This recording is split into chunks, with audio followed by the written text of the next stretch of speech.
आज की खबरों में आपका स्वागत है। तो चलिए जानते हैं इजराइल का बदले वाला एक्शन शुरू। ईरान के न्यूक्लियर साइट वाले शहरों में सुनी गई धमाकों की जबरदस्त आवाज। ईरान के इसफहान शहर के एयरपोर्ट पर भी धमाके की आवाज सुनी गई है। इस शहर में कई न्यूक्लियर प्लांट है। ईरान का सबसे बड़ा यूरेनियम प्रोग्राम भी इसी जगह से चल रहा है। इन धमाकों के बाद कई फ्लाइटों को डाइवर्ट किया गया। इजराइल ने शुक्रवार को ईरान के कई शहरों पर मिसाइल और ड्रोन हमले किए हैं। कहा जा रहा है कि ईरान के परमाणु प्लांट पर भी मिसाइलें गिरी है और ईरान के न्यूक्लियर साइट पर 3 मिसाइलें गिरने की खबर है। इस बीच Islamic Revolutionary Guard Corps IRGC ने अपने सभी सैन्य अड्डों को हाई अलर्ट कर दिया है और एयर डिफेंस सिस्टम एक्टिवेट कर दिए गए हैं। ईरान की सरकारी न्यूज एजेंसी के मुताबिक ये हमला शुक्रवार तड़के हुआ है। ईरान के इसफहान शहर के एयरपोर्ट पर भी धमाके की आवाज सुनी गई है। इस शहर में कई न्यूक्लियर प्लांट है। ईरान का सबसे बड़ा यूरेनियम प्रोग्राम भी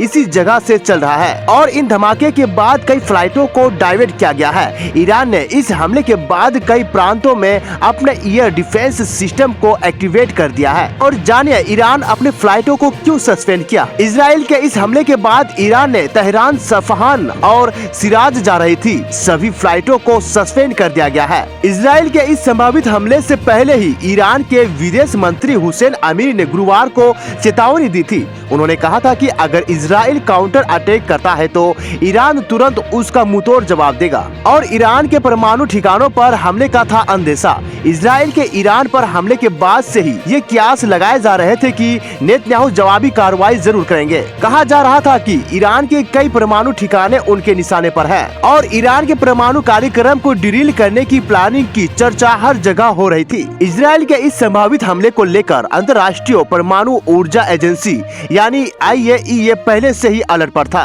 IAEA के महानिदेशक राफेल ग्रोसी ने कहा था कि वह ईरान के परमाणु ठिकानों पर संभावित हमले को लेकर चिंतित है। और जानिए जब ईरान ने इजराइल पर दागी थी मिसाइलें। बता दें कि ईरान ने 13 अप्रैल की आधी रात को इजराइल पर मिसाइल और ड्रोन अटैक किए थे।